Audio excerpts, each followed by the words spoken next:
el tercer miércoles de cada mes, dar cuenta de nuestras investigaciones, de nuestros trabajos, para tratar de construir un núcleo de reflexión universitaria que nos permita conocer cuál es el estado del arte o definir las preguntas que compartimos y poder articular junto con la organización de la sociedad civil acciones específicas en una línea que sin duda está atrás de este seminario. La pretensión de poder incidir en las políticas públicas, tanto en la prevención, en la protección de víctimas y reintegración, obviamente el tema de persecución del delito, pero también la participación social. En esos cuatro grandes ejes de la política pública: prevención, protección, reintegración, persecución del crimen y participación, tratar que este seminario pueda ser un espacio para reflexionar sobre el estado de arte en cada una de las partes.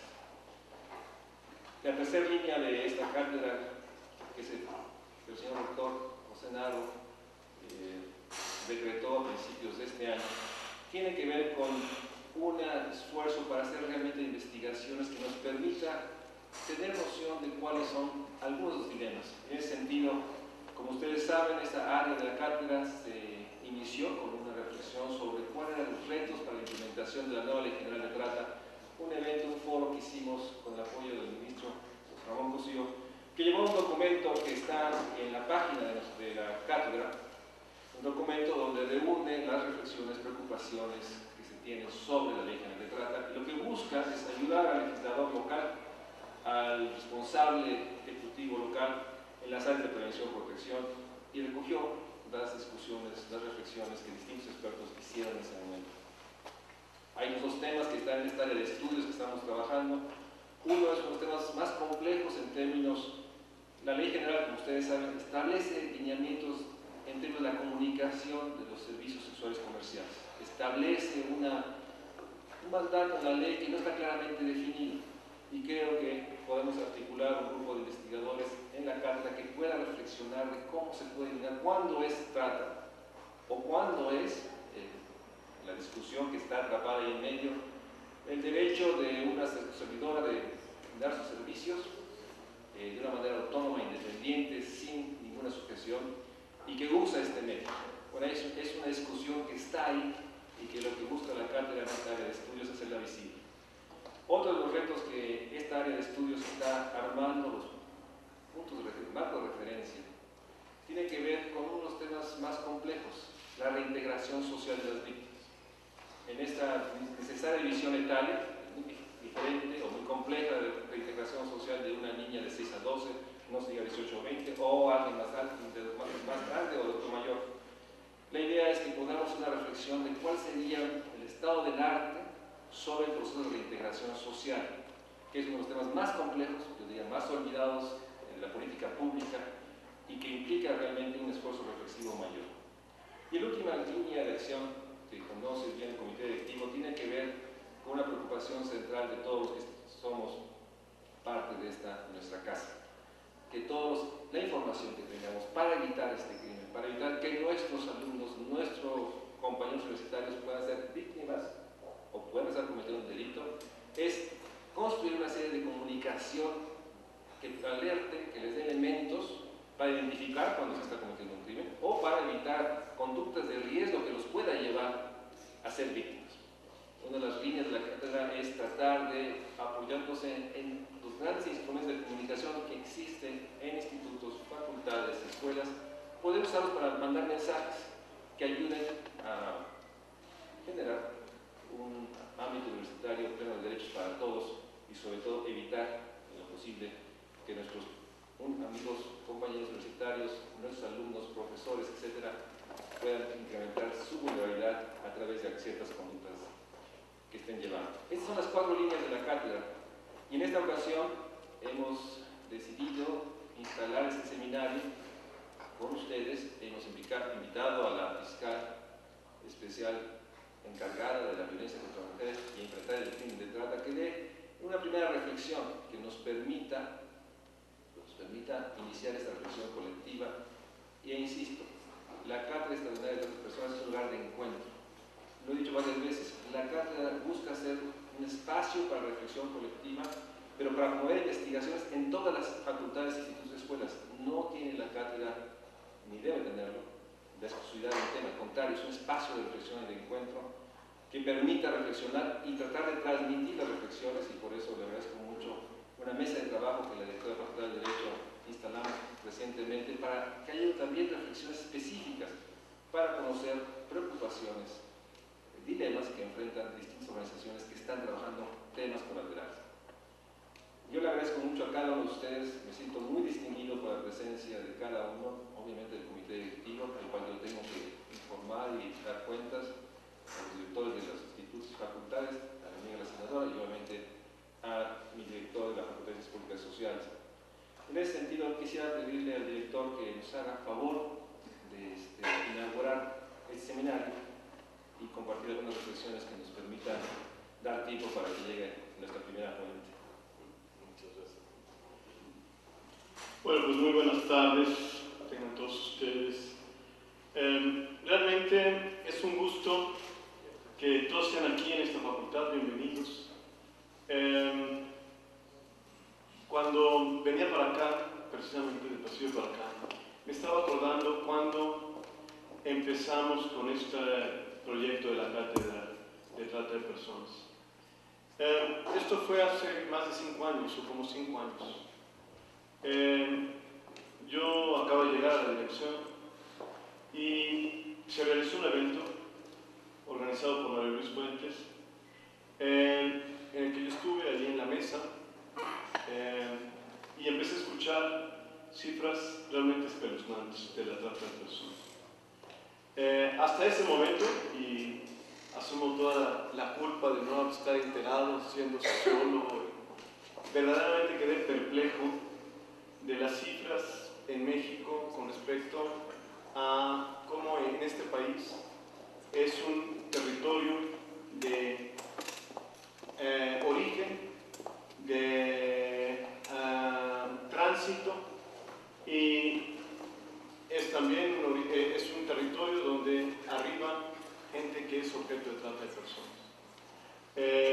En aquel momento, y espero no equivocar, que no me falle la memoria, pero Mario Luis Fuentes hablaba de cifras como de más de 700,000, 800,000 personas que eran objeto de diferentes formas de trata de personas en el país. Me pareció que era un tema que realmente debería de ser abordado. Fue un largo proceso, el proceso de creación de la cátedra, de poder conseguir recursos, y finalmente el rector aprobó la creación de la cátedra. Bueno, y quiero decir también, perdón, eso es algo muy importante, platiqué con varios de los directores, con los directores que forman parte de este comité, la doctora Leoba, Leticia, la doctora, Manuel acaba de llegar, pero platiqué con Rosalba, ahora él es el miembro de este comité, bienvenido además, ¿no? Qué bueno, felicidades por tu nombramiento. Javier Nieto, y finalmente pues se formó el comité y finalmente se publicó en Gaceta la creación de esta cátedra. Realmente creo todo el proyecto del que ha hablado Mario Luis Fuentes es un proyecto muy importante, muy interesante. Efectivamente fue presentado en el comité de directores, y creemos que es un proyecto que vale la pena apoyar, que es muy importante, como ella lo mencionó, que en esta cátedra todas las instituciones de la universidad se sientan convocados, e incluso que también se sientan convocados los que están en otras instituciones. Y realmente pues me congratulo de que se estén ya realizando una serie de seminarios y eventos, y que esta cátedra esté progresando y esté creciendo. De parte de la Facultad de Ciencias Políticas, y estoy seguro que hablo también de los demás directores de las instituciones que forman parte de esta cátedra, pues estas instituciones le ofrecemos todo el apoyo a esta cátedra para que crezca, para que haga su tarea, para que realice todo esto que es tanto desde el punto de vista académico como desde el punto de vista de la atención y de la preocupación y de ser un espacio para conocer y saber sobre los temas de trata de personas, para que esta cátedra tenga pues, el mayor de los éxitos. Me da mucho gusto estar aquí, el seminario, y pues sin más, ¿no? Iniciamos esta cátedra y le damos a nuestra invitada, la maestra Nelly Montealegre, la palabra para que ella. Ok, muy bien. Muchísimas gracias. Si me permite, Fernando, introducir.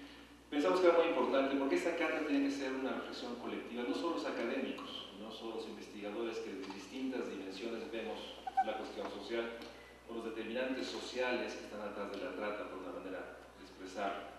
Por eso para mí es muy importante que estén organizaciones de la sociedad civil, que estén aquí y que puedan hacer. Está sin duda Rocío Orozco, que ha sido una promotora de muchos cambios, de muchas acciones en el tema, y a otras organizaciones, y también que podamos tener y contar con la reflexión de funcionarios federales que son responsables.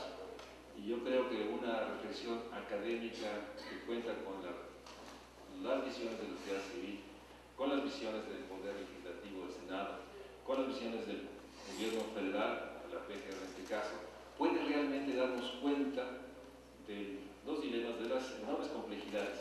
Y por otra parte, promover lo que busca la cátedra, una mayor reflexión e investigación para que nos permita entender un fenómeno de estas magnitudes, como es la trata de personas. Por eso le agradezco mucho a la fiscal especial, a Montealegre, que inaugure la cátedra y que sea la primera ponente.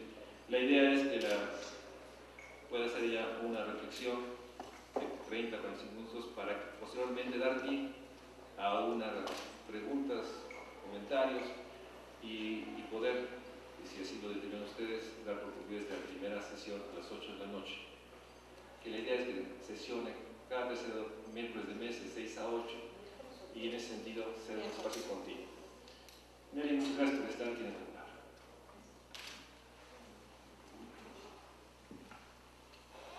Muchas gracias. Buenas tardes a todas y a todos. Les ofrezco una disculpa. Justamente el trabajo ministerial se complicó un poquito ahorita.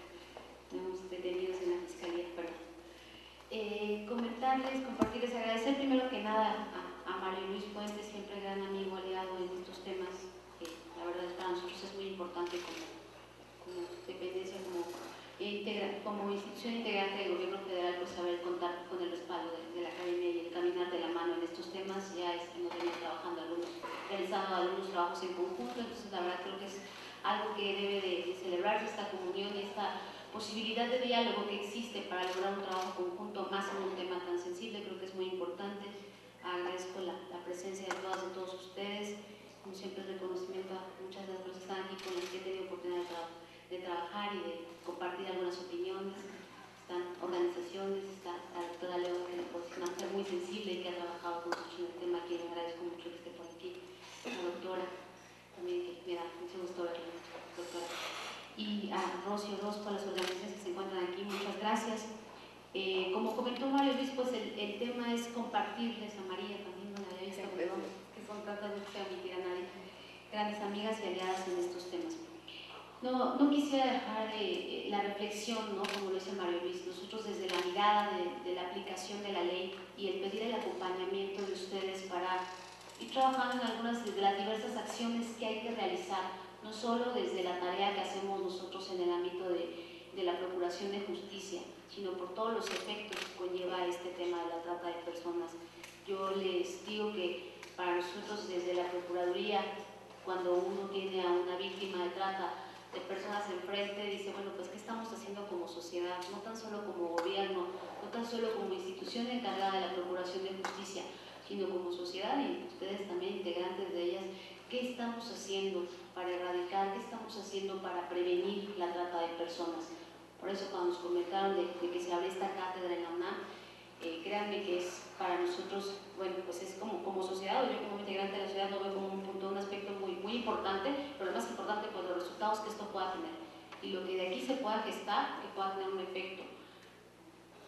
¿Cuáles son los retos que nosotros estamos hoy día enfrentando en la implementación de la ley general? Los retos no vienen desde la ley general, vienen desde antes, desde que se inicia el combate en la trata de personas en México, desde que México suscribe este protocolo en 2003, ¿verdad? Y que decide, asume este compromiso internacional con la comunidad de adherirse al protocolo de Palermo, de trabajar en ese orden.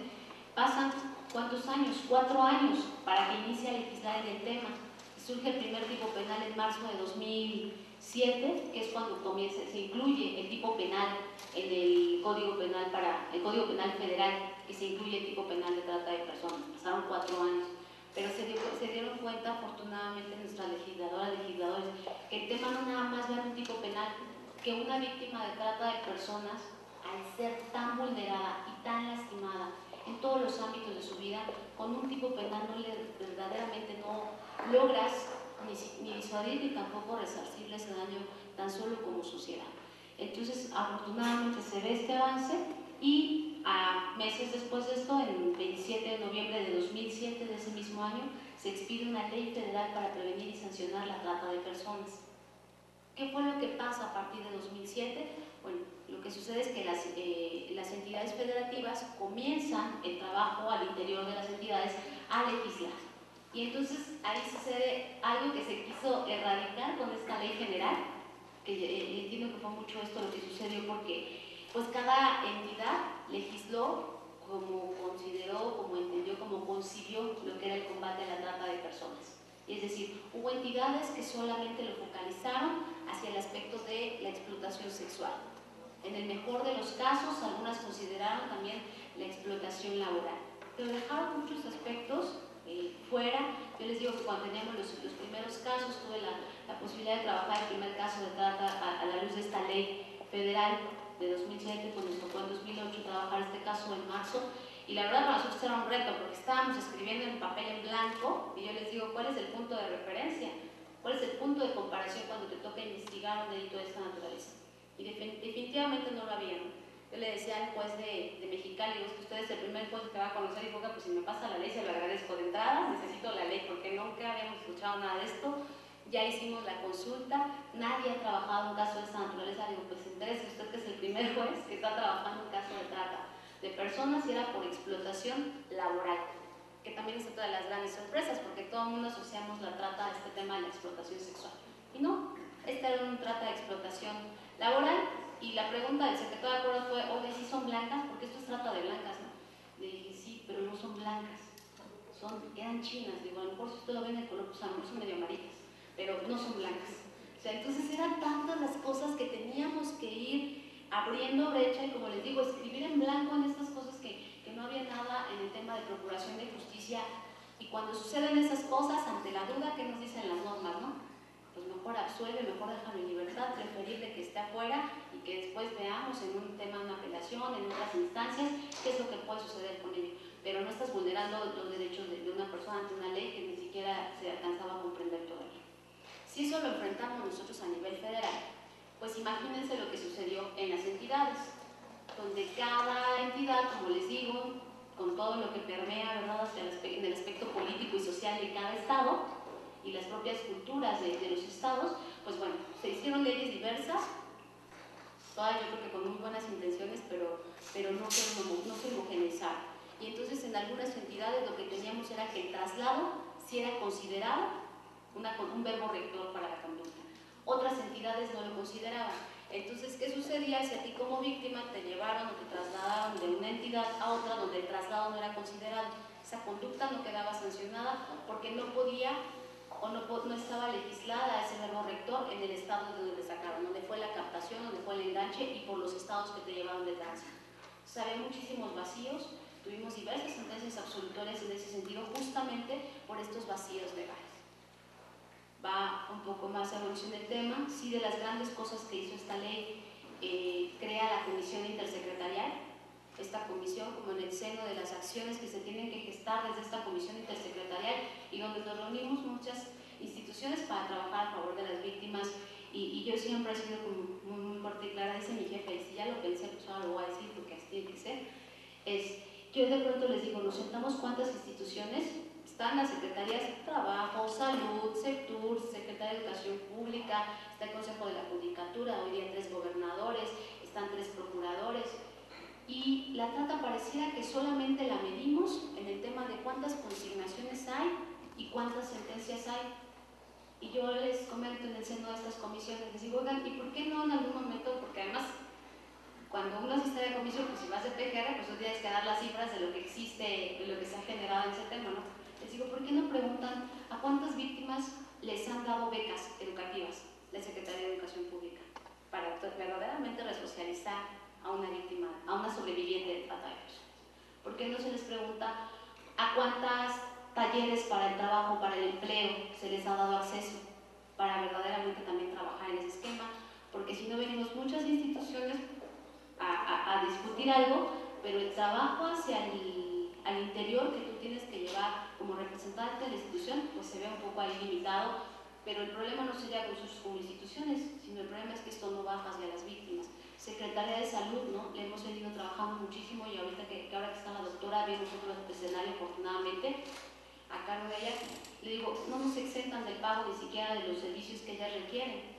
Cuando pues la víctima de trata en muchas de las ocasiones por el tema de la explotación o sufrió alguna mutilación a su cuerpo, alguna lesión a su cuerpo, y sus servicios de salud, la propia víctima los tiene que asumir. En el caso cuando está con nosotros en servicios de investigación, podemos asumir el pago de esos tratamientos como Procuraduría General de la República, pero no es un trabajo solamente de procuración de justicia, ¿verdad? Es el trabajo de las diversas entidades. Una víctima de trata que fue producto de la explotación, quedó embarazada, tiene que tener una atención médica durante el embarazo, y posteriormente pues también la propia víctima tiene que solventar sus gastos, porque no se han generado hoy día esos programas para que una víctima de trata pueda tener acceso a la salud por haber sido víctima de trata, y una exención del pago además, ¿no? Entonces les digo, los retos de la ley van más allá de la aplicación en el tema de hacer un pliego de consignación o una adecuación de la conducta que tú tienes enfrente, la conducta delictiva, al tipo penal.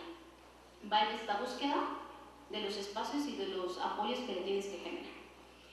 Y en eso la ley de 2007 pues fue muy vanguardista y generó y de verdad creó muchas cosas. Se hizo el primer programa nacional contra la trata de personas, se hicieron varias cosas, pero bueno, con esta diversidad incluso en la legislación, les digo, y de la tipificación de los ilícitos y que generaba estos vacíos legales, pues se considera que necesitaba una ley general.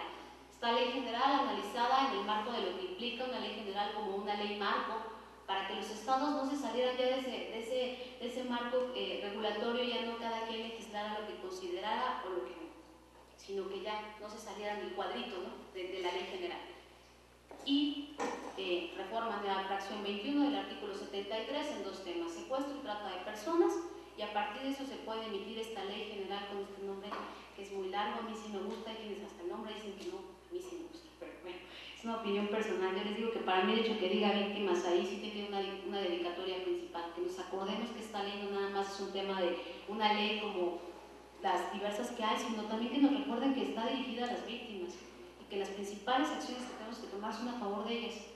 Siempre les insisto, les podemos colgar la consignación o la sentencia en la sala de su casa, en el mejor cuadro que nosotros queramos, pero eso no les va a transformar la vida si no les aparejamos las diversas acciones que tenemos que realizar como instituciones y como sociedad también, ¿no? Entonces, en este esquema de hacer toda esta serie de antecedentes, pues explicarle cómo fue que se llegó a esta ley general con todas estas vertientes, y hoy día cuáles son los retos que estamos enfrentando para la implementación. Principalmente, la gran crítica que existe, yo les digo, no hay una ley perfecta, yo no he conocido hasta el momento alguna que pase, que de todas las pruebas, ¿no? de habidas y por haber, y más que nada la percepción tan subjetiva en delitos como lo es la trata de personas. No es tan sencillo, no es una ley perfecta, hay muchas cosas que modificarle, sí es cierto, pero hoy día tenemos una ley general. Algunos estados lo han tratado de llevar y de trasladar. Hoy día tenemos ya algunas leyes armonizadas, estamos trabajando, algunas sí eliminaron, por ejemplo Oaxaca, casi está armonizada, pero le faltó un verbo rector en un tipo penal, y ya por eso es parcialmente armonizada, ¿no? Por ejemplo, tenemos esa entidad que casi están todas ya muy ajustadas. Dentro de las parcialmente armonizadas tenemos 3 leyes: Chiapas, Jalisco y Oaxaca, por lo que hace a la descripción de los tipos penales. Ya armonizadas, Querétaro, Puebla, Veracruz, Coahuila, que lo intentó y que hoy día existe una acción de inconstitucionalidad ya resuelta, donde pues, evidentemente no tenía facultades ya el Congreso del Estado para haber legislado del tipo penal, y todas las demás entidades que ya traen algunos proyectos ahí y siguen pues trabajando en el esquema de la armonización. Ese es para nosotros uno de los principales retos, que hoy día ya tengamos en las entidades esta armonización y las fases que ello implica, ¿no? Es decir, vamos a asumir los tipos penales de la ley general, los tenemos que asumir, no hay opción, o la otra, que existen diversas posturas. ¿Cuál es la postura que hoy día ha tomado el Poder Judicial de la Federación? Que es la que yo les puedo transmitir. Es, como ley general, regula y no puede, los estados no pueden salir de esta tipificación que ya está en la ley general. De hecho, por ahí ya hubo una entidad federativa que ya digamos, consignó con base en la ley general, porque no tiene ley en el Estado todavía armonizada, y fue aprobada esa consignación, y ahorita está en el proceso penal. Eso es lo que está pendiente, esa es la tendencia que se está manejando en el Poder Judicial. ¿Qué hay de las cosas muy afortunadas de la ley, pero de las que más hay que trabajar en los procesos de sensibilización? El tema de la voluntad, donde las voluntades están viciadas. Afortunadamente, de manera muy reciente, el fin de semana pasado, tuvimos ya la primera resolución judicial donde se evalúa el tema de la voluntad de las víctimas, ¿no? Esta voluntad que 2 días antes el mismo caso visto por otro juez fue visto de manera muy distinta, y dice, ¿sabes qué? La voluntad pareciera que estas víctimas pareciera que están obligadas, pero en realidad son adultas. Sí, evidentemente la gente que trabaja en el caso pues le dijo que si quería ganar un poco más, porque los primeros 6 meses de su trabajo de explotación es para pagar los gastos de su traslado, y dejó una familia, dejó unos hijos en su país, y que si quiere ganar más tiene que trabajar o hacer este otro tipo de trabajo sexual, pero ya es la decisión de ella. Así lo valoró un juez. 2 días después, otro juez dice, no, permíteme, la propia ley, el artículo 40, señala muy claramente que la voluntad en estos casos tiene un efecto muy distinto. ¿Por qué? Porque se ve viciada y se ve permeada por todo el hacer y por todo el entorno en el cual está inmersa una víctima de trata. Entonces tenemos un caso visto con 2 miradas distintas, con 2 miradas distintas, pero es exactamente el mismo caso, exactamente el mismo hecho, y la interpretación hoy día para nosotros en el reto en cuanto a la aplicación de la ley está en el tema de esta valoración de la voluntad, del conocer el escenario de una víctima de trata. El que decir, son adultas, sí, pero la voluntad implica para ellas muchas cosas de acuerdo al escenario que se tenga, ¿no? Afortunadamente el juez valoró en este sentido, y hoy tenemos esta resolución para mí verdaderamente ejemplar, y que ojalá existieran jueces más sensibles. ¿Cuál fue la diferencia? El que conoció en una entidad fue un juez de amparo, porque le tocó el caso por turno, porque estaban saturados los otros juzgados. No sé si fue la diferencia o fue la suerte del caso, que afortunadamente un juez de amparo de distrito más garantista pudo ver estos vicios que había en la voluntad, o esta voluntad que no podía tomada en cuenta como una autorización. De hecho, él dice, son bienes jurídicos no disponibles, así lo señala en su resolución. Dice, la dignidad de las personas no puede ser un bien jurídico disponible como la propiedad, y por lo tanto, al no ser un bien jurídico disponible en que ella aparentemente diga que fue su voluntad el realizar este tipo de servicios sexuales, no se puede tomar como una circunstancia para considerar que no existe un delito. Por el contrario, esta autoridad considera que hasta esta etapa se encuentran acreditados estos elementos.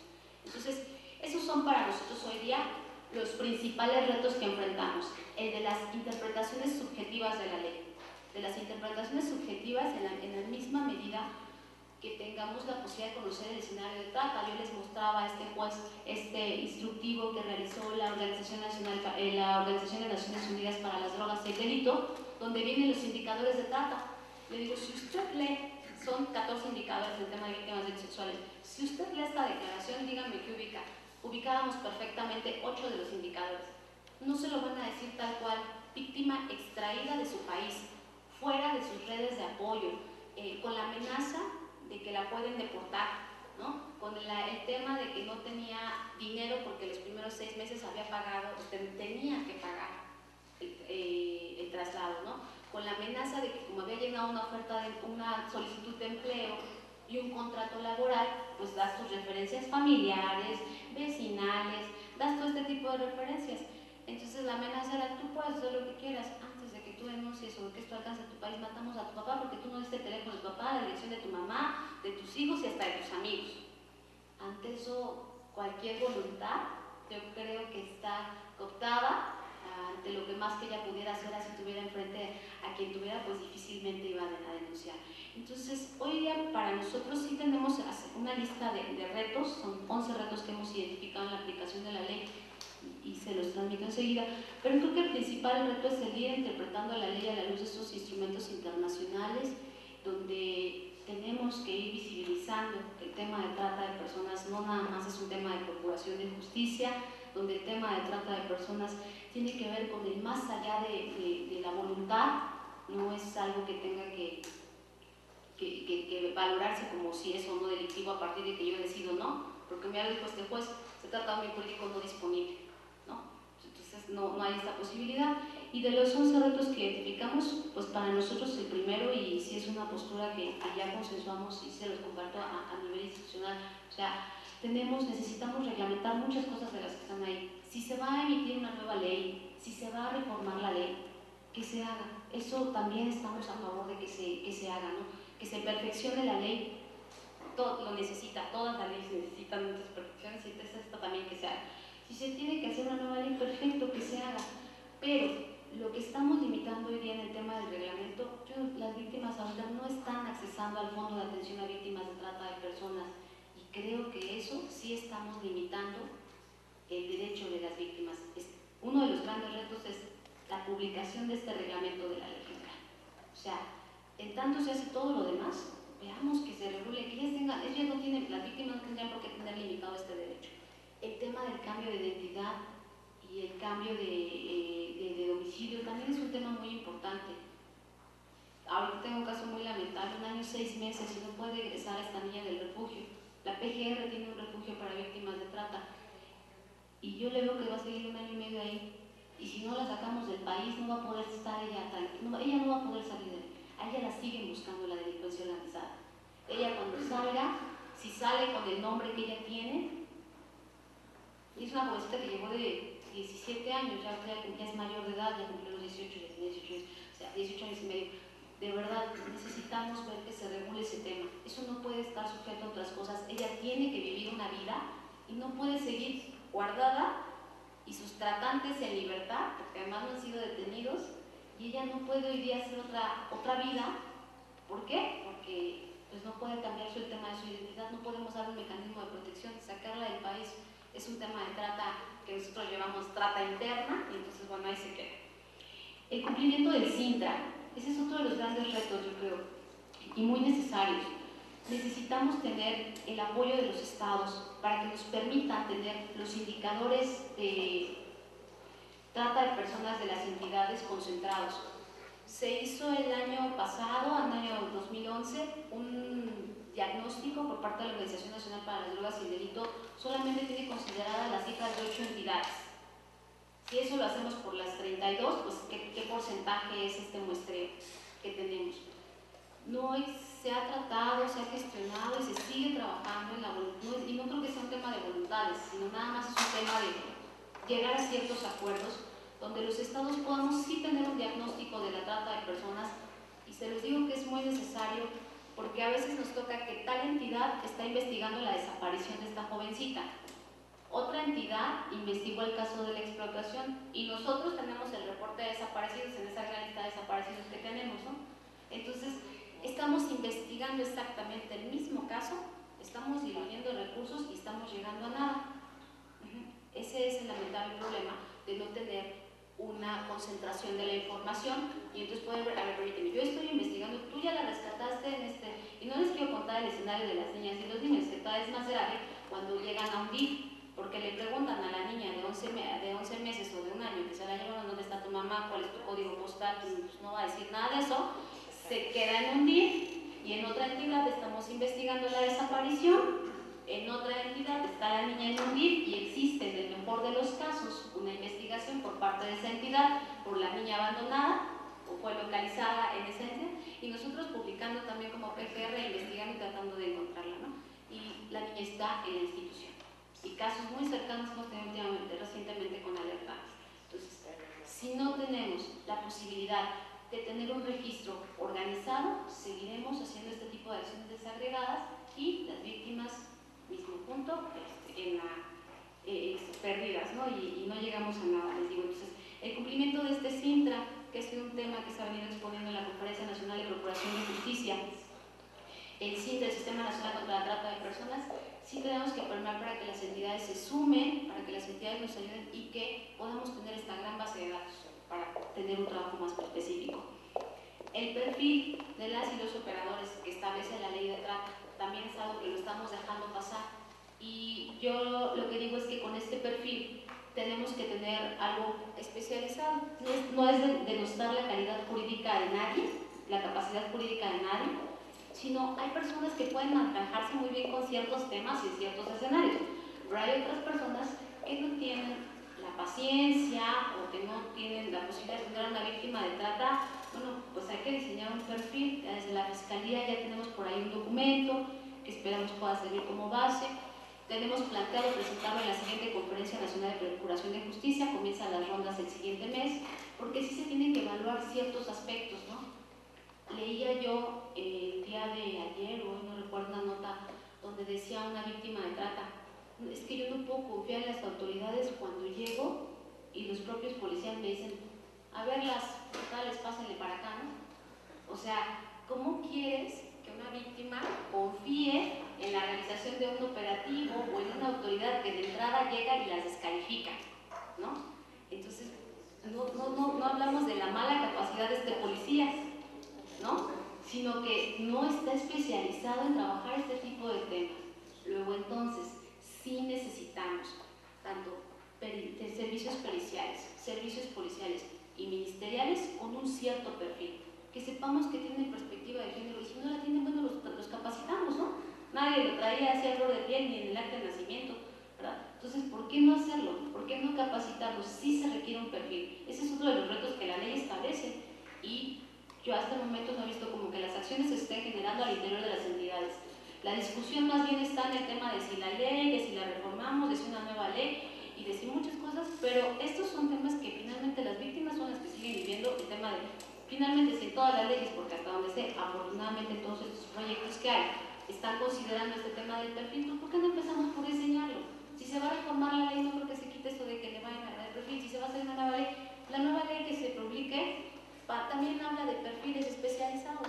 Pues comencemos a trabajar en el diseño de los perfiles y comencemos a capacitar a los servicios policiales, ministeriales y periciales, ¿no? Ese es otro de los retos que trae la ley.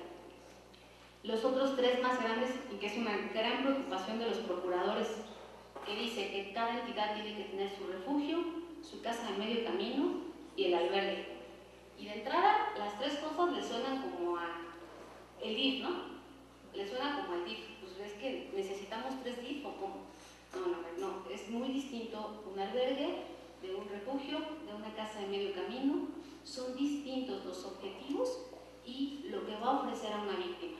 Entonces empecemos por distinguirles y explicarles a las entidades qué es un refugio, qué es una casa de medio camino y un albergue, y en qué casos ocupas cada uno de ellos. Desde la PGR estamos trabajando en el tema de la casa de medio camino porque sí lo consideramos necesario. Es muy importante. A las víctimas hoy día tienen de alguna manera todo porque no se preocupan por su alimentación, por su salud, por todo lo que se les está ofreciendo, pero al día que ellas egresan del refugio ya no tienen nada. Ya no tienen la alimentación, ya no tienen dónde dormir, ya no tienen los servicios de salud, ya no tienen nada de esto. Y entonces en una casa de medio camino pues puedes completar y no es soltarlas así o salir y las pones de aquí y le cierras la puerta. Yo les digo, es para mí el ejemplo más literal, ¿no? Entonces la sacas de tu casa, la pones allá afuera y le cierras la puerta y ya tú ves tus opciones, ¿no? En muchos de los casos, afortunadamente, contamos con el trabajo de las organizaciones que nos apoyan a dar estos siguientes pasos con ellas, pero no en todos los casos. Entonces sí necesitamos esta casa de medio camino de apoyo, pero las entidades tienen que tener las tres. Entonces ahí hay otro gran reto en la aplicación de la ley. El otro, que ya lo había comentado un poco, el cambio de identidad y de residencia, que es todo un asunto jurídico muy grande, y aquí está la doctora Leva, que no va a dejar mentir, todo lo que implica el cambiarle de identidad a alguien. Imagínense el tema de los derechos de familia, ¿no? Si ella tiene, es favorecida en una sucesión, ¿cómo va a comparecer? Como se llamaba, con el derecho de la sucesión, con el cambio de identidad. Si ella tiene que hacer una demanda, una pensión alimenticia, o ejercitar algún derecho, ejercer alguna acción, o sea, lleva una connotación jurídica muy amplia, ¿no? Es muy fácil decir cambio de identidad y de residencia, así, rápido, ¿no? Aquí te hago tu acta de nacimiento y le ponemos tu nombre y aquí está. No, toda la trascendencia jurídica que tiene. Creo que es un tema que se tiene que discutir y se tiene que organizar, pero también que se tiene que hacer. O sea, les digo, la discusión tendría que pasar de la discusión a la acción, o a ver cuál es el mejor escenario con todo el abanico completo de posibilidades. El Fondo de Protección y Asistencia a Víctimas, hoy día tenemos una ley general de víctimas, habrá que ver cómo va a quedar el tema del fondo, se subsume, queda, vamos, todas las víctimas van a accesar a porque la víctima de trata es una víctima muy aparte, no es es una víctima sui generis. Yo les digo que hay gente que dice que se tiene que hacer un protocolo de trata de personas, y yo digo, yo sí quisiera ver el protocolo completo de trata, porque son tan variadas las víctimas de trata, de verdad. Yo no creo que haya alguien de verdad, y no es la capacidad de nadie. Cada víctima es un perfil tan distinto desde la perspectiva de género. O sea, no hay una varita mágica, ni hay un ABC, no creo que nadie lo tenga. El ABC para la víctima de trata. No, de verdad, son tantas las diversidades de necesidades que ellas tienen que no va a haber una receta. Puede haber un protocolo con lineamientos generales, eso sí creo que se puede hacer. Es decir, una víctima de trata requiere atención médica, psicológica, social, y a lo mejor algunos lineamientos con perspectiva de género, como nos señala la doctora, yo creo que eso sí se puede hacer. Pero una fórmula mágica que alguien tenga, las últimas víctimas que tenía, y yo lo comento a nivel de broma, pero cuánta razón tiene, ¿no? Un caso muy reciente me dice, le llevo de comer y me dice, a ver, perdón, enojada, furiosa, lo que le sigue. ¿Tú crees que yo estoy así por comer eso? Y yo le dije, no. Y a mí se me había ocurrido llevarle mi cena, ¿no? Porque me dijo, es que tengo hambre, no sé qué. Digo, pues, te acaba de pedir la cena. Le digo, pues aquí está. ¿Cómo se te ocurre así que me voy a comer eso, no? Y pues era una hamburguesa con papas. Y dije, no, bueno, o sea, ya entendí el mensaje, ¿no? Pero estaba muy molesta, estaba furiosa, estaba enojada. Y eso no te lo ponen en un protocolo, ni alguien te dice que le tienes que tener cierta alimentación o preguntarle si es vegetariana o no, ¿verdad? Y eso no va a venir en un protocolo, pero son las cosas que te enfrentas al atender a una víctima, ¿eh? O sea, la verdad que son de las cosas del día a día que parecían el cotidiano, pero no. Y las víctimas extranjeras, las víctimas chinas que les comento, personas chinas, pues nosotros les llevamos comida y ellas querían arroz, ¿no? Entonces, desde ahí tu flexibilidad de tener la posibilidad de atender a unas víctimas o a otras, ¿no? O sea, son los retos que te enfrentas en el tema de la atención y que no lo vamos a poder poner todo en un protocolo, ¿eh? De verdad que no. Entonces, en este fondo de protección y asistencia, pues tenemos que ver qué son los servicios que ellas van a recibir, el acceso de este fondo, pero también cuáles van a ser los mecanismos para los servicios o las necesidades más bien que ellas tienen. Este fondo sí tiene que estar como regulado, y por eso yo sí soy de las que creo, y es una opinión muy personal, que no se puede mezclar con el de víctimas, por las necesidades tan particulares que tienen. Esa es una opinión personal. El tema de los lineamientos para la vigilancia y monitoreo de los anuncios clasificados. Tenemos que seguir trabajando más en ello. Se siguen publicando anuncios. Está ya regulado la prohibición de anuncios que fomenten, que promuevan la prostitución incluso. Esos anuncios de los spas, de los masajes, de las universitarias. Pero díganme quién de ustedes no ha seguido viendo ese tema de los anuncios. Yo les digo, a los medios son grandes aliados, la verdad es que con todos los que nos hemos acercado se han sumado al esfuerzo, pero todavía existen los que no. Entonces tenemos que seguir trabajando en estos casos. ¿Por qué? Porque ya para nosotros, al estar en la ley, pues ya es derecho positivo.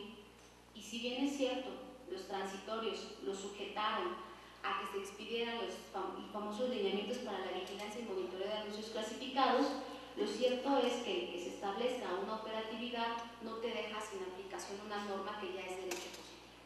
Entonces, hay que ver, hay que se aplica, pero están por ahí ya algunos anuncios que estamos ya investigando y que estamos viendo y cómo no traspasar esta delgada línea entre la libertad de expresión y aquello que atenta contra la dignidad de las personas, ¿no?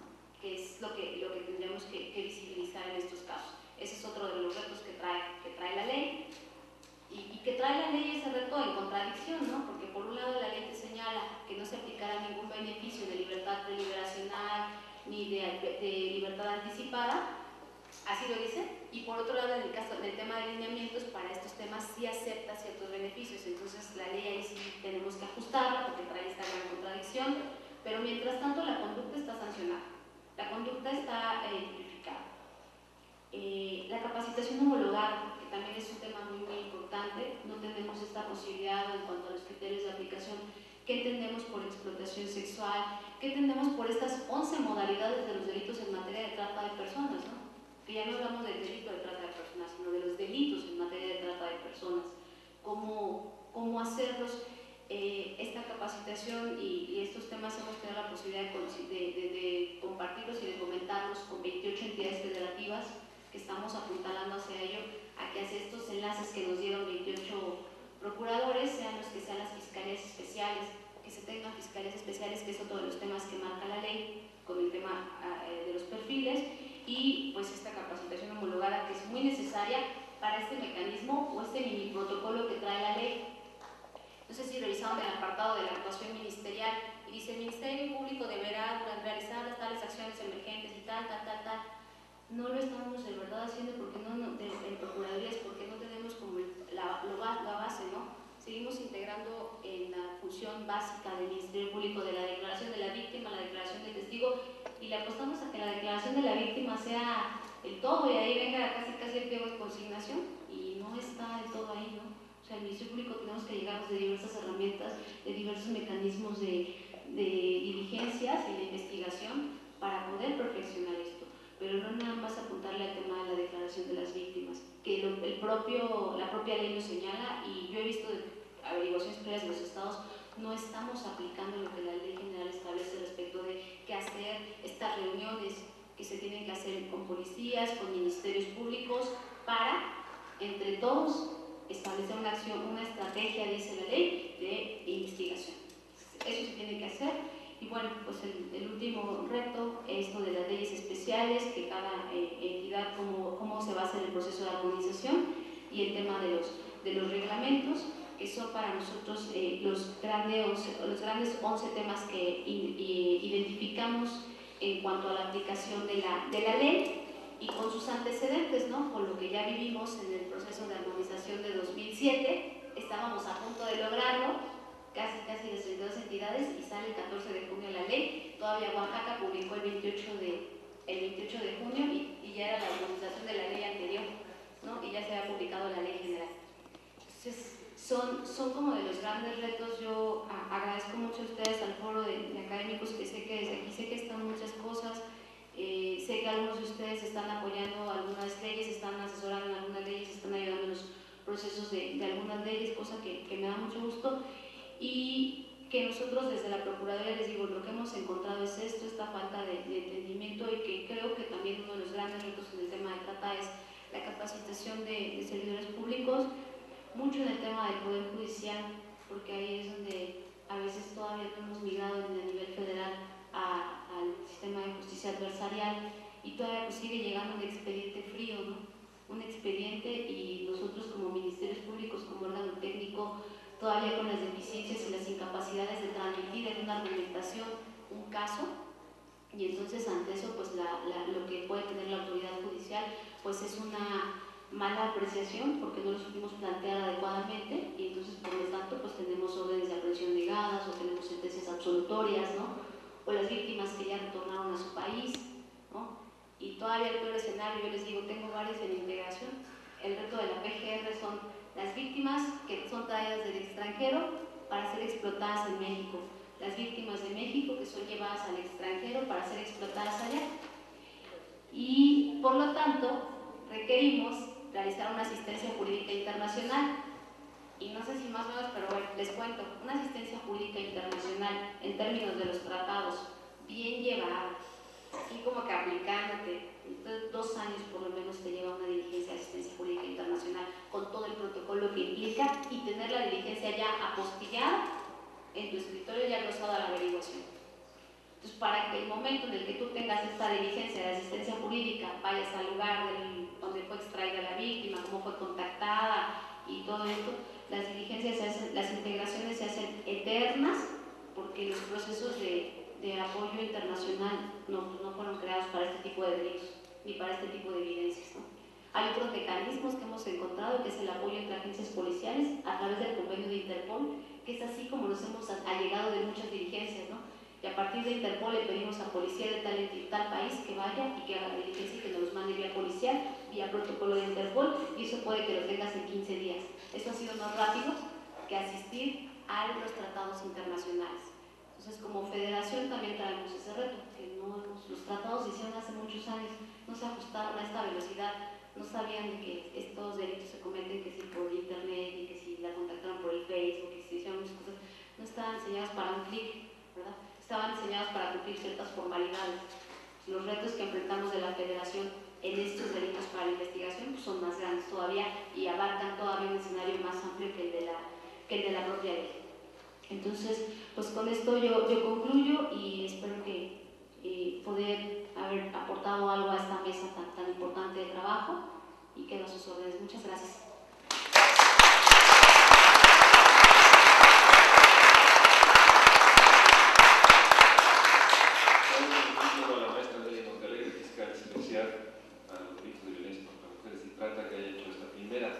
Ponencia del seminario de trata. Yo creo que es muy afortunado que teniendo ya una reflexión como lo que ha hecho la maestra Montalegre, le pidamos al Senado, al Poder Legislativo, un primer comentario para después pedirles si algunos quieren hacer algún comentario y que tenga todavía espacio la fiscal para hacer una reflexión final y así poder tener esta dinámica del seminario. Entonces, senadora, ¿alguna conclusión? Bueno, pues muchas gracias, María Luis. Muchas gracias al señor director por su anfitrionía y gracias a todos ustedes, a todas y a todos. Pues voy a ser muy breve porque el tema da para mucho más, pero a partir de los comentarios que he escuchado de Nelly, yo conozco bien el origen de esta fiscalía. Entonces, y cómo se ha ido transformando, porque estuvimos justamente en la decisión, participamos en la decisión cuando se constituyó, nos costó mucho, y luego ya entró el tema de trata de personas. Y entonces, me parece que es muy relevante tomar algunas consideraciones frente a esta materia, que es sin duda una de las violaciones a los derechos humanos más atroz. Es la violación a los derechos humanos que efectivamente, como escuchamos de nuestra ponente, deja una serie de problemas de todo tipo, pero sobre todo problemas psicológicos muy graves que en muchas ocasiones son difícilmente superados por las personas que lo sufren. Pero hablando de la ley, porque me parece que es necesario enfatizar que una ley que sanciona como esta ley, que es una ley perfecta, atípica, pues es una ley general, entonces es una ley general que sanciona, tiene que ser por lo tanto una ley perfecta. También, sin lugar a dudas, no puede tener manera de que se interprete. Y nuestra fiscal nos mencionaba que las leyes son perfectibles. Yo creo que mucho más las leyes que tratan de sanciones. Tienen que ser más cuidadosamente escritas para que los operadores de la justicia no tengan dificultades en su aplicación eficaz. Por lo tanto, hay una preocupación compartida por diversas instancias, académicos, juristas, principalmente juristas, por supuesto los operadores de justicia, ministerios públicos y por supuesto también desde el Poder Judicial, que nos dicen necesitamos una ley que no tenga dificultades en esta aplicación que tenemos que hacer para que pueda cumplir con su objeto, porque efectivamente la materia, a partir de lo que inscribe la Constitución, en cuanto a sanciones, en cuanto a la definición del tipo penal y sanciones, es una materia que compete solamente al Congreso de la Unión. Entonces los congresos locales no pueden legislar en la materia. Lo que pueden hacer es decidir la política de prevención. Eso es muy distinto. Esa sí es una tarea, pero es una tarea de otro tipo. Hoy estamos hablando de la materia penal que tiene que sancionar irrestrictamente a quienes la infringen. Y en ese aspecto, el Senado de la República, como es público, estamos trabajando en una revisión que permita justamente una implementación eficaz de la ley. Y estamos en un proceso de reforma porque tenemos que, como aquí también, en este seminario, ustedes aquí mismo lo han consultado con distintas personalidades, desde ministros que han participado y otras personalidades, juristas, etcétera, que han ubicado cuáles son los aspectos generales de que tiene que ser reformada la ley. Nosotros estamos obligadas a no solamente hacer los planteamientos generales de lo que tiene que ser modificado, tenemos que ir artículo por artículo de exactamente qué es lo que tenemos que modificar y evitar esta doble visión de tipos penales que se sancionan de un modo con una sanción punitiva en un lado y esos mismos se sancionan de manera con otro tipo de sanción en otro lado. Pongo ese ejemplo, como puedo poner la propia definición del tipo penal. Hay que cuidar, no todo es trata de personas y no toda la trata de personas está circunscrita a la explotación sexual.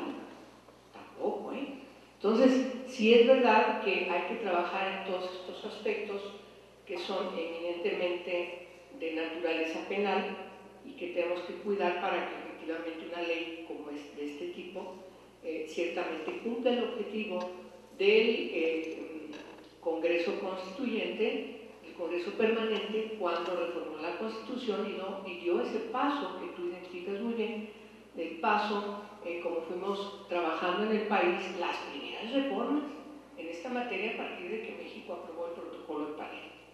Primero la Convención contra la Delincuencia Organizada y luego después el Protocolo de Palermo, especialmente dirigido a proteger a mujeres, niñas y niños contra la trata de personas. Entonces, sí tenemos que puntualizar cuál es el tipo penal, no confundir otro tipo de delitos que no son trata de personas, que pueden ser incluso sancionados igualmente graves, pero no son trata de personas. Entonces, eso es muy importante definirlo. Y, por supuesto, nos parece muy relevante frente a la inquietud también expresada por la fiscal, en el sentido de que también tenemos que tomar en consideración otras leyes nuevas que están en el marco jurídico mexicano. Nadie puede dejar de obviar que tenemos una ley general de víctimas. Entonces, por supuesto que eso tiene que ser considerado en la revisión de esta ley, de esta ley. Y por último, creo que es también relevante mencionar que el trabajo que estamos haciendo en el Senado es un trabajo, además, en donde estamos todos los grupos parlamentarios, lo cual evidencia una voluntad política y también quienes tienen que tomar las medidas pertinentes en cuanto a la responsabilidad que tienen conferidas como servidores y servidoras públicas. Eso no quiere decir que no tenga que ya funcionar el reglamento que efectivamente mandata la ley. No tiene nada que ver. El reglamento, no creo, desde mi punto de vista, puedo equivocarme, habrá que ver de qué magnitud finalmente conseguimos las reformas de la ley, y seguramente alguna que otra adecuación, pero en general no tendría por qué no estar el reglamento, salvo que efectivamente pase por todo el tamiz que tienen que observar todas las dependencias que están involucradas. Entonces, yo creo que son muchas pistas las que hay que caminar, pero me parece que la más importante, la sustantiva, es que efectivamente la ley, que es de naturaleza penal porque sanciona, de tipos penales que sanciona, tiene que ser una ley efectivamente muy bien inscrita, de tal forma que no haya vericuetos a interpretación, lo menos posible, por si no, no es una ley eficaz.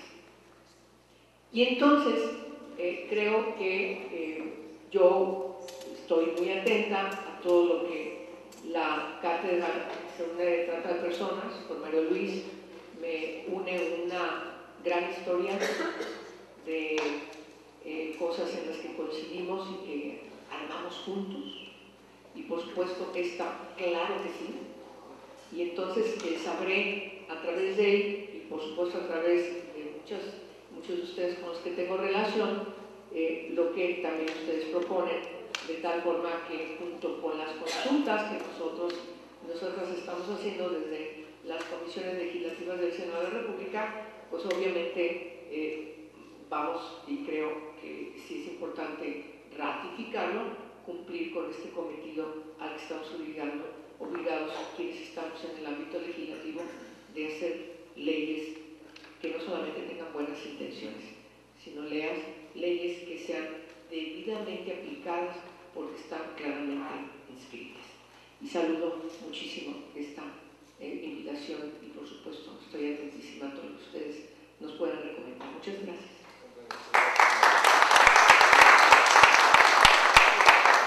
Abro a la mesa comentarios, opiniones para que al final le podamos dar 15 minutos a la fiscal para hacer una iniciativa. Les pediría que, por beneficio de todos, den su nombre, su descripción y planteen la pregunta. Vamos 3 preguntas y después una respuesta, y si no da tiempo, otras 3 preguntas, con el afán de terminar a las 8, como es el compromiso de este seminario. Alicia. Soy Elisirena Pérez Duarte, por parte de madre, investigadora del Instituto de Investigaciones Jurídicas actualmente. Quería simplemente comentar, hacer la pregunta, Nelly, ¿dónde quedaron los consumidores en los 11 retos que tiene? ¿Sí? Me parece que el trabajo contra la trata de personas tiene necesariamente que pasar por el consumo y por la sanción seria, la persecución seria a los consumidores y por la cero tolerancia a la trata de personas en donde sea, ¿sí? En cualquiera de las modalidades que tenga, ¿sí? Y nada más aclarar que todas las leyes son interpretables, todas, ¿sí? Gracias. No me refiero a esa interpretación. Gracias.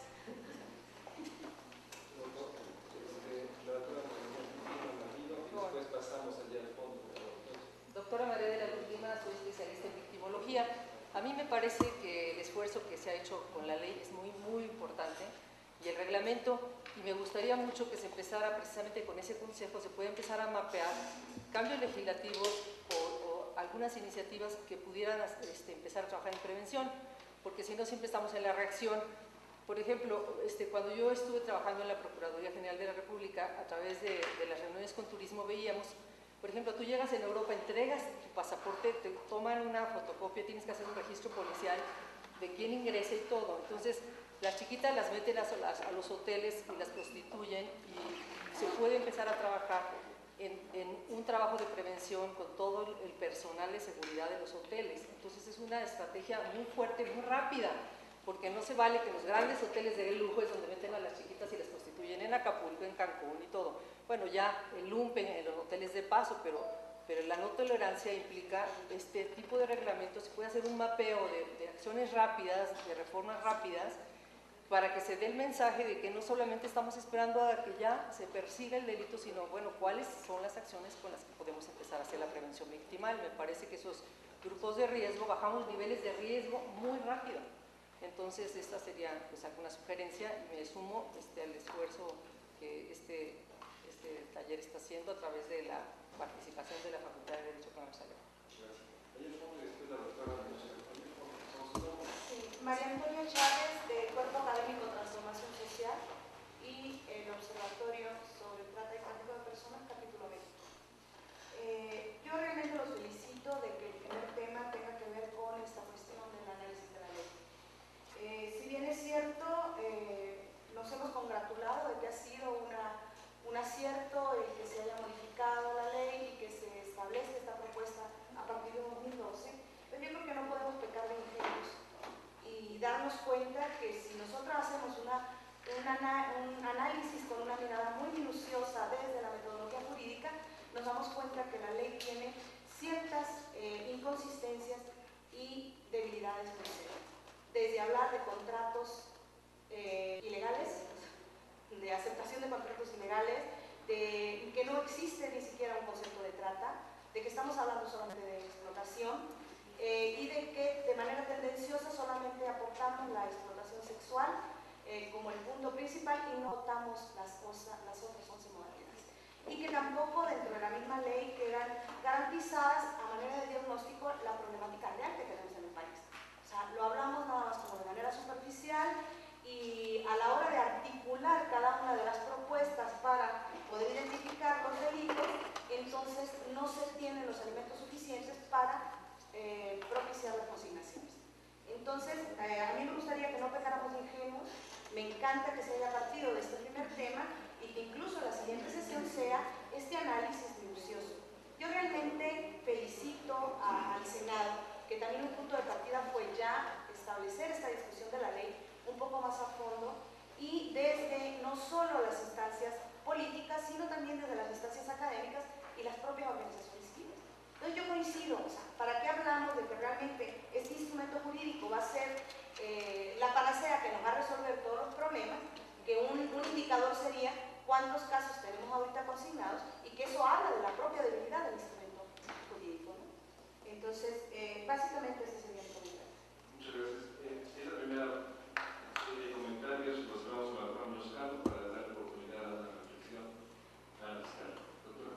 Gracias. Sí, soy Dolores Muñezcano Esquismo, profesora de la Facultad de Ciencias Políticas y coordinadora del Seminario Permanente sobre Trata de Personas.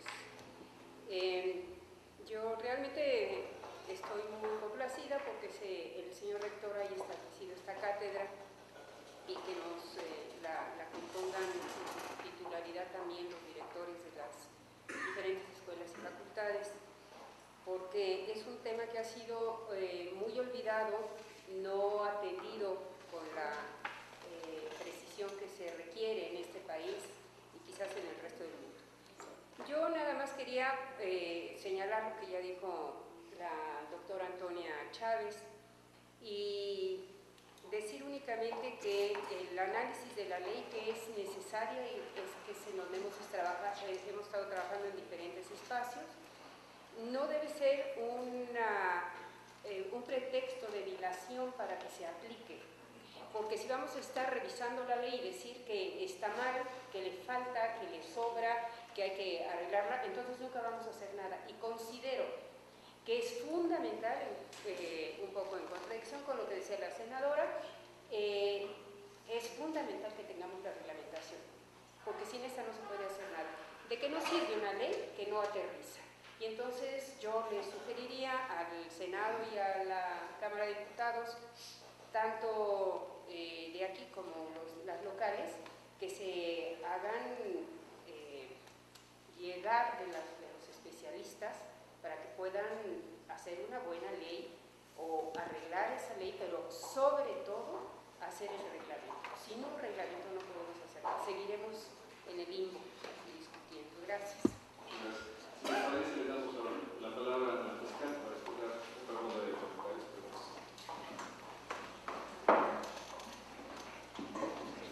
Gracias, doctora. Le va a contestar no la fiscal.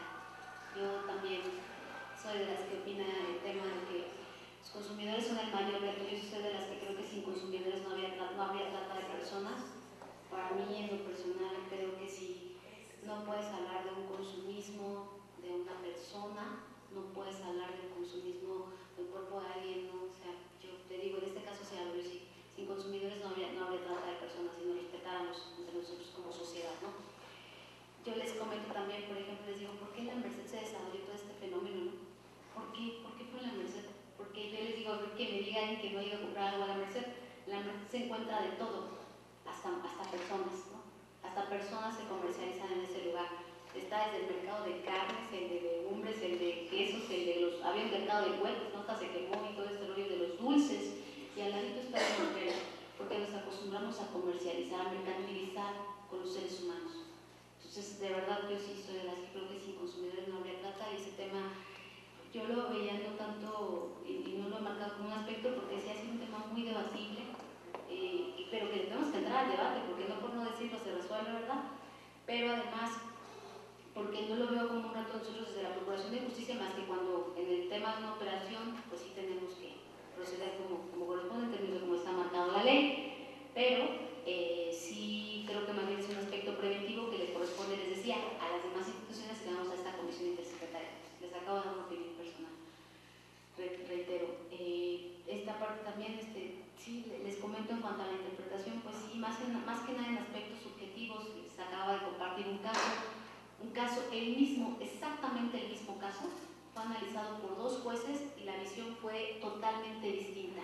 El resultado, y fue el mismo caso, nada más que un juez resolvió por cuanto hace a los hombres y otro juez resolvió por cuanto hace a las mujeres. Entonces, la visión, mismo caso, mismas pruebas, mismo expediente, lo resolvió de manera totalmente distinta. Entonces, pues sí, la interpretación pues es muy subjetiva y es un aspecto de México, pues el sistema de valoración que tenemos, ¿no? Perdón, a la doctora María de Luz, ¿qué le puedo decir, doctora? Creo que no tendré otra posibilidad para hacerlo, pero mi tesis de licenciatura fue inspirada en sus libros, de verdad, para mí es un gran honor, de verdad, tenerla aquí, no podía dejar de decirlo.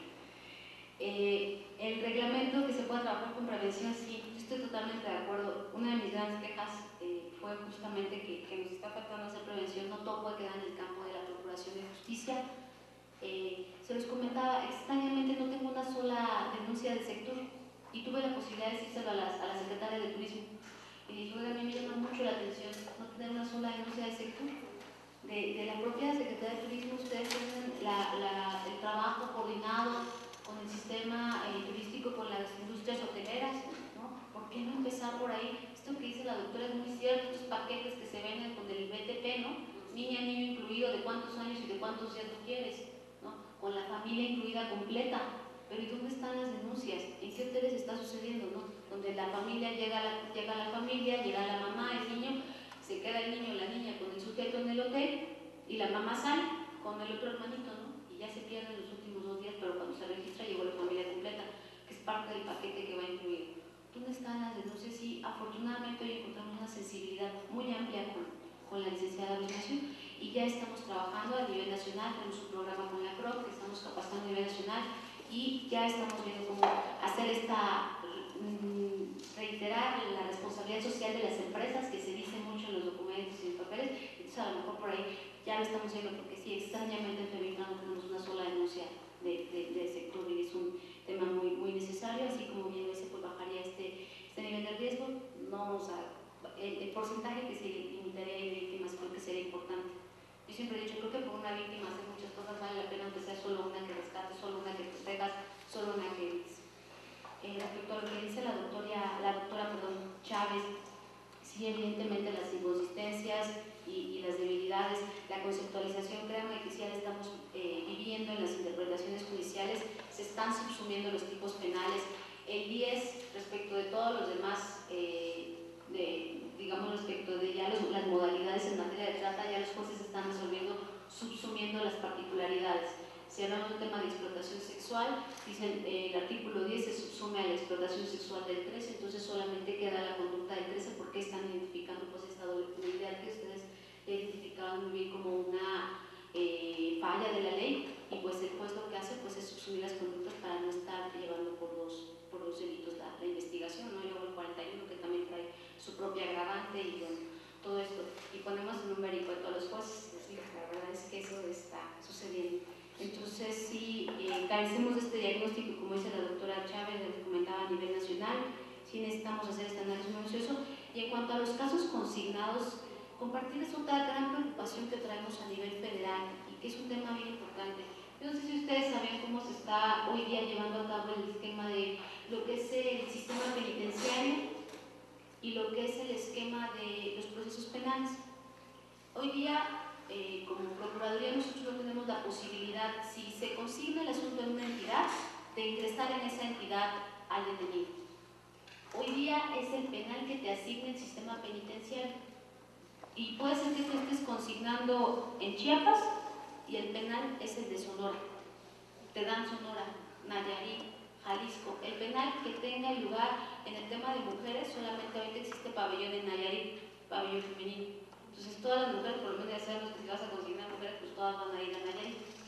Entonces el que va a conocer y el que va a resolver, por lo que habla la doctora Antonia Chávez de las consignaciones, el que conoce y que va a determinar la situación jurídica no es el juez de la causa, es el juez del penal que le tocó por la designación que hizo el sistema penitenciario a designar, que tuvo bien designar el sistema penitenciario. Entonces será un juez diversa que el que va a conocer de la causa. Entonces eso ya, por ejemplo, en el caso que les comento, tengo 3 visiones judiciales, porque aquí se dividieron, hombres los mandaron a un estado, mujeres a otro estado. Hubo 2 jueces que vieron el mismo caso y lo resolvieron de manera muy distinta a la situación jurídica, y el juez de la causa es otro. Y luego los procesos se están haciendo eternos. ¿Por qué? Exacto, yo también digo, qué horror. Porque es bien complicado tener esa posibilidad de 3 visiones de un mismo caso, 3 visiones judiciales ante la interpretación de la ley. Pero todavía más, cuando se tienen que realizar las diligencias, tienes que empatar la agenda del juzgado de la causa con la agenda del juzgado del penal, y si se falla una notificación, pues las audiencias se están llevando cada 6 meses más o menos en el sistema penal federal. Entonces, esto de las consignaciones, nos comenta la doctora cuántas consignaciones tenemos. Le puedo comentar que lo que yo vivo, 18 consignaciones, sentencias, ninguna todavía. Y a este paso que estamos con audiencias casi cada 6 meses, pues vamos a tardar todavía más. Entonces, un tema que está tan ajeno a la trata y que estamos ya en el tema del sistema penitenciario y toda esta organización que hay, pues nos viene afectando en el tema del trata. Entonces sí, espero que pronto tengamos las sentencias, pero sí se están perdiendo muchísimo las decisiones a partir de esta distribución. Entonces, bueno, es la gran preocupación que les comparto. Yo también, pues doctora Muñoz Chávez Cano, yo también ya había expuesto mi visión del tema del reglamento, ¿no? De que sí necesitamos esta reglamentación, también lo reiteró en ese sentido nuestra senadora, y que podamos tener esta operatividad, en tanto, como ella ya bien lo dijo, vamos a ver qué va a ser el proyecto que ustedes traen de la ley, todo, y como dicen, no importa. Es una atribución del Ejecutivo sacar reglamentos, tiene que ver con eso. Exactamente, está en la cancha del Ejecutivo. Claro. Bueno, no sé si me faltó, pero creo que hago de todo. Muchas gracias. Muy bien. Tenemos espacio. Doctor de Jiménez, espera.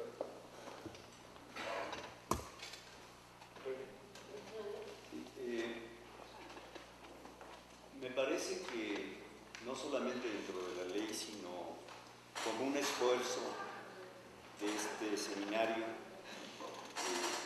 deberíamos de plantearnos la necesidad de no solamente generar, sino impulsar desde el reglamento, la ley, y también desde las formas diferentes, no solo de la academia, la generación de la información. A mí me parece que es fundamental en este tema, porque se están trabajando cifras que van desde lo que dice la ONU, de 70,000 niños, niñas que son víctimas de trata, hasta aquellas que hablan desde 1998, año 2000, en donde se habla de 16,000 a 20,000 menores de 18 años que son víctimas de explotación sexual comercial. Yo creo que es un punto clave en el cual no solamente se debe de basar la parte de la estrategia de la autoridad, sino también la parte de la estrategia del estudio, del conocimiento que se pueda generar sobre este tema. No digo que no se conozca el tema, sino digo que hay que abordarlo con un conocimiento desde el punto de vista basado en estadísticas generadas, y ese esfuerzo evidentemente tiene que ser desde la ley, pero también como un objetivo central, tanto de la autoridad como de los académicos, que podemos aportar. Hay no solamente en otros países estrategias para abordar este tema. Recuerdo en algún seminario en Brasil en donde se habla de estrategias. Yo no digo que cubran totalmente los problemas en otros países, pero sí podemos acceder a técnicas, instrumentos que podrían generar estimaciones más cercanas a la realidad, porque realmente el problema se desconoce. Gracias. Perdón, soy René Jiménez Ornelas, del Instituto de Investigaciones Sociales, investigador y coordinador de la Unidad de Análisis sobre Violencia Social. Rosa María Álvarez, del Instituto de Investigaciones Jurídicas. Nos quedó muy claro de la necesidad de hablar de eficiencia, pero no solamente de eficiencia de la ley, que ya desafortunadamente estamos viendo que esta ley no ha sido, ninguna de las leyes han sido eficientes. Esto habla en buena medida del número de consignaciones que ha habido, pero eso no creo que sea lo importante. Lo importante quizá es la eficiencia de las instituciones mismas que se dedican o que deberían dedicarse a acabar con esta lacra social que es la trata de personas. Y ahí preguntaría yo, ¿a cuántas víctimas se ha rescatado justamente para medir un poco la eficiencia de las instituciones? En el área que ya nos mencionaba en el área de, ¿cómo se llama? De atención. No. Los albergues de En el caso de la Ruiz Massieu ya sabemos que no ha habido ninguna llamada de atención sobre esta problemática, como si no lo hubiera y como si no supiéramos que ahí se da principalmente este problema. Y no solo de trata de personas adultas, sino fundamentalmente de niñas y niños, que es lo más doloroso para un país como el nuestro. Le damos la palabra a la fiscal para pedirle un comentario final al director de la Facultad de Políticas Sociales, doctor Fernando Castellano. Sí, muchas gracias. Sí, coincido con usted, doctor Jiménez. Yo también les comentaba como otro de los grandes retos de la ley, este SINTRA, este diagnóstico que tenemos que tener como instituciones para poder compartir la información y poder realizar acciones articuladas en el tema de trata. Sí, lo compartimos, que las acciones deben estar basadas en la estadística, pero en un termómetro real, ¿no?, del fenómeno a nivel nacional. Y sí, como también lo digo, yo también les digo, la rueda ya se inventó, el hilo negro también ya se descubrió, nada más hay que ajustarlo. Hay muchos instrumentos a nivel internacional que ya han funcionado. ¿Por qué no retomar las experiencias ya exitosas y ajustarlo a nuestras necesidades, ver qué es lo que nos está faltando como país y irlas organizando? La verdad es que hay muchas grandes cosas que se han hecho a nivel internacional y que podríamos retomar.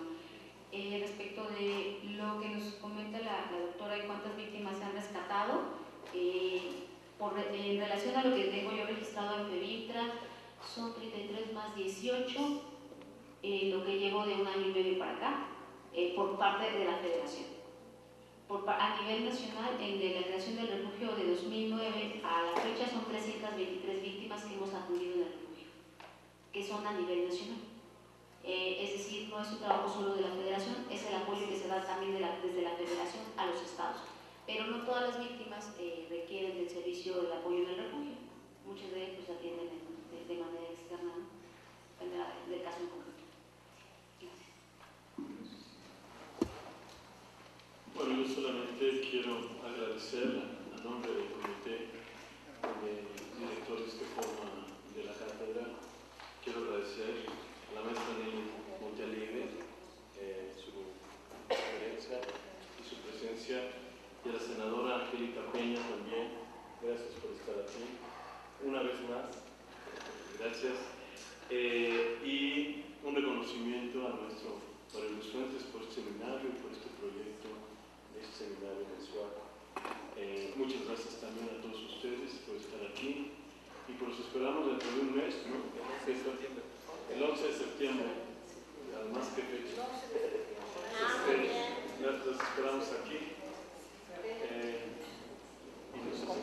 Simplemente, bueno, primero, congratularme enormemente este seminario, si tiene este nivel de participación y nivel de presencia y la visión de todos, gobierno, legisladores, especialistas, organizaciones, sin duda podrá producir una reflexión crítica pero proactiva. Todas las sesiones van a ser grabadas para que se suban a la página de la cátedra y estará el blog ahí para que puedan bajarlo y estaré constantemente tratando de poner ahí esta información para que pueda ser apropiada por jóvenes investigadores y otras personas que nos han pedido asistir pero a la distancia. Entonces invitarlos el próximo miércoles 11 de septiembre con la Secretaría de la Facultad, aquí a las 6 de la tarde, nos ha pedido el doctor Rodolfo Casillas de Flaxo hacer una reflexión y tenemos también agendada al doctor René Jiménez y la idea es que cada uno de los investigadores o funcionarios que tengan una reflexión, poder agendar para tener esa reflexión continua y que esta cátedra se convierta en un espacio de encuentro crítico para poder realmente, lo digo porque es parte de la vocación de la cátedra, incidir en política pública, fortalecer política privada y generar lo que buscamos, la prevención del crimen, la reintegración de las víctimas, pero sobre todo una visibilidad que vaya más de la retórica de la N cantidad de eventos que se han dado y se seguirán dando, pero que necesitamos que ya sean mucho más precisos como ha sido esta sesión, en la cual yo le agradezco mucho a la fiscal que ha tomado el tiempo para estar acá, darnos sus puntos de vista, a la senadora